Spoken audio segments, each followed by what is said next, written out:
Congress party మొత్తం ఒక narration buildup చేయలేకపోయింది ఈసారిలో. 2014 అదే, 2019 అదే. ఇప్పుడు ఎందుకో రేవంత్ రెడ్డి ఒక పెద్ద ఆయుధం లాగా దొరికిండు కాంగ్రెస్కు. ఇందాక అన్నది అందుకే ఛాంపియన్ రేవంత్ రెడ్డి ఎందుకు అయినాడనంటే, మీరు భారతదేశంలో ఈ ఈ ఈ 2 నెలలు జరిగిన ఎన్నికల ప్రచారాన్ని తీసుకోండి.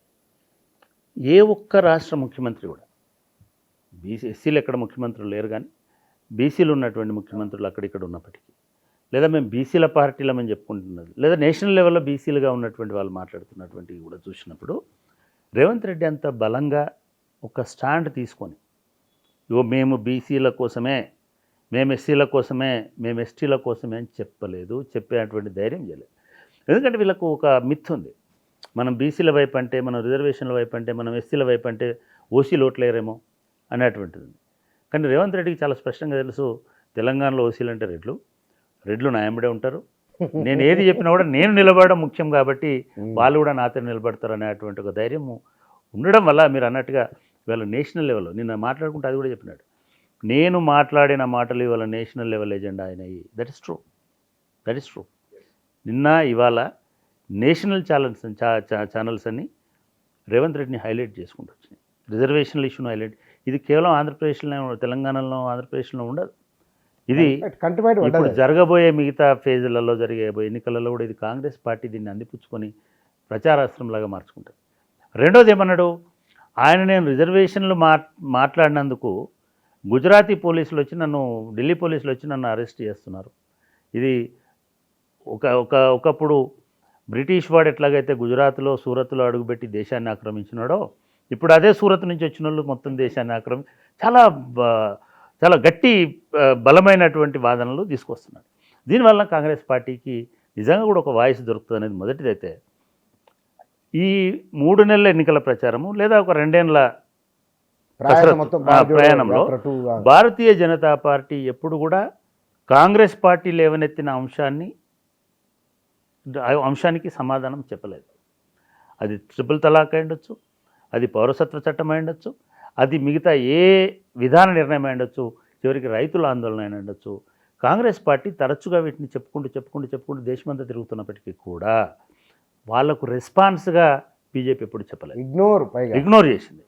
కానీ మొట్టమొదటిసారిగా ప్రధానమంత్రి మళ్ళీ అదే రేవంత్ రెడ్డి సొంత రాష్ట్రమైనటువంటి తెలంగాణకు వచ్చి మళ్ళా జహీరాబాద్లోనో సంగారెడ్డిలోనో మీటింగ్లో మాట్లాడుకుంటూ కేవలం రేవంత్ రెడ్డికి సమాధానం చెప్పుకుంటూనే ఆయన ఎక్స్ప్లెనేషన్ ఇచ్చినటువంటి స్పీచ్ అనేటువంటిది అదొక గొప్ప సక్సెస్గా భావించాలి రేవంత్ రెడ్డి తన వరకు.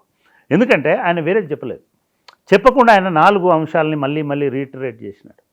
నా ప్రాణం ఉన్నంత వరకు నేను బీసీ రిజర్వేషన్లను, ఎస్సీ రిజర్వేషన్లను ఎత్తేయను, నా ప్రాణం ఉన్నంత వరకు రాజ్యాంగాన్ని మార్చను, నా ప్రాణం ఉన్నంత వరకు మతపరమైన రిజర్వేషన్లను అలో చేయను.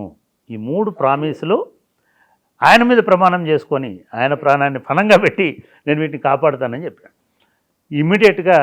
ఇమీడియట్గా సెకండ్ కమాండెంట్ ఇన్ చీఫ్ అని అనుకున్నటువంటి అమిత్ షా కూడా రిజర్వేషన్లను ఎత్తేసే ప్రసక్తే లేదు. ఈ రేవంత్ రెడ్డి క్లెవర్ గేమ్లో భాగంగా ఈ వీడియో తయారు చేసినాడు. దాని చుట్టూ పబ్లిక్ని ఇంప్రెస్ చేసే నరేటివ్ డెవలప్ చేసినాడు. డెఫినెట్గా అది పబ్లిక్ ఎక్కింది. ఇది అర్థమై ఢిల్లీ నుంచి నోటీసులు ఇప్పించినాడు. నిజానికి ఇది రేవంత్ రెడ్డి ఇప్పుడు నిన్నటి దాన్ని కూడా ఛాలెంజ్ చేసినాడు. నేను రిజర్వేషన్ల గురించి మాట్లాడితే నువ్వు నాకు నోటీసులు ఇచ్చినావని చెప్తున్నాడు. అంటే ఈ మొత్తంలో రేపు ఎల్లుండి జరగబోయే ప్రతి ప్రచారంలో మోడీ, అమిత్ షా, ఆయన తరఫున మాట్లాడే అందరూ మేము రిజర్వేషన్లు ఎత్తేయము అనేటువంటి చెప్పుకునేటువంటి దశకు వాళ్ళని తీసుకొచ్చారు. అంటే రేవంత్ రెడ్డి ఎజెండా సెట్ చేసినాడు. దేశంలో ఏ ముఖ్యమంత్రి లేదా ఏ పార్టీ నాయకుడు కూడా ఇటువంటి స్పష్టమైన వైఖరి తీసుకోలేదు.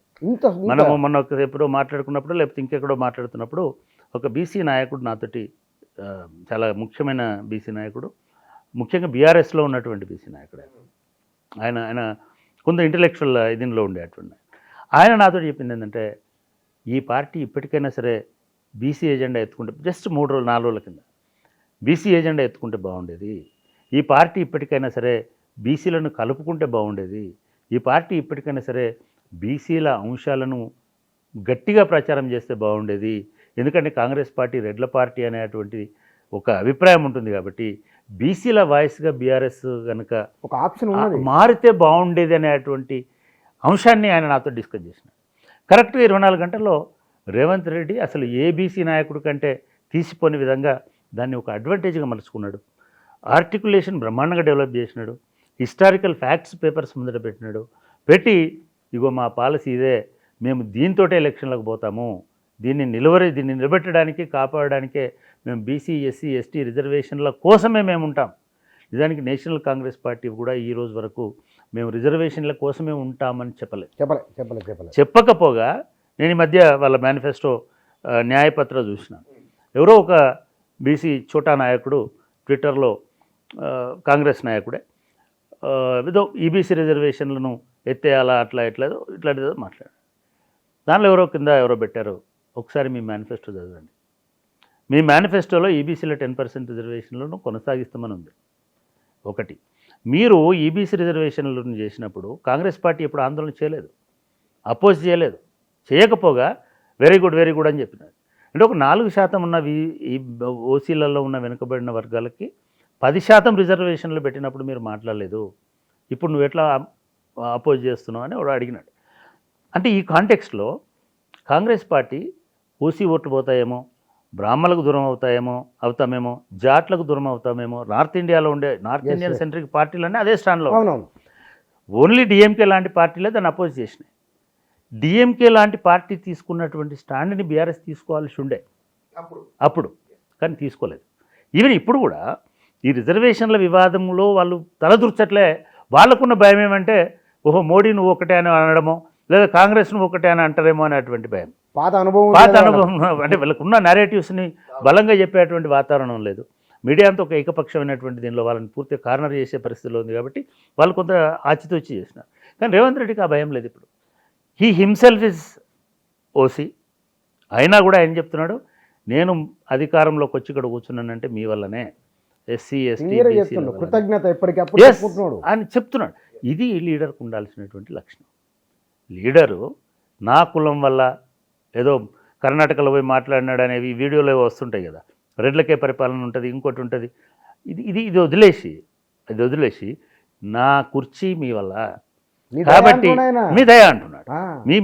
మీరు ఆశీర్వదించిన నేను కూర్చోబెట్టారు, నేను వాళ్ళు ఇక్కడ ఉన్నానంటే మీ వల్లనే. కాబట్టి మీ ఇంట్రెస్ట్లను ప్రొటెక్ట్ చేయడం.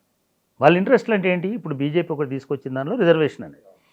నిజంగానే ఆలోచిస్తే మీరు మళ్ళీ అడిగినటువంటి ప్రశ్న, బీజేపీ నిజంగానే రిజర్వేషన్లను ఎత్తేస్తామని అన్నదా? గతంలో అని ఉండొచ్చు, ఈ ఎన్నికల ప్రచారంలో అన్నదా? ఎక్కడా లేదా, ప్రస్తావన లేదు, చర్చ లేదు. అయినా సరే ఎజెండా చేయగలిగినాడు కదా. తిమిరి ఇసుకున్న తైలంబు దియ్యవచ్చు అనేది రేవంత్ రెడ్డి చూపించినాడు కదా ఎలక్షన్స్లో. అది చాలా ఇంపార్టెంట్, టర్న్ చేసింది అది చాలా ఇంపార్టెంట్. అట్లా ఎజెండా సెట్ చేయడమే కాకుండా ఇది ఎజెండా అని అవతలివాడు గుర్తించేటట్టు చేసినాడు.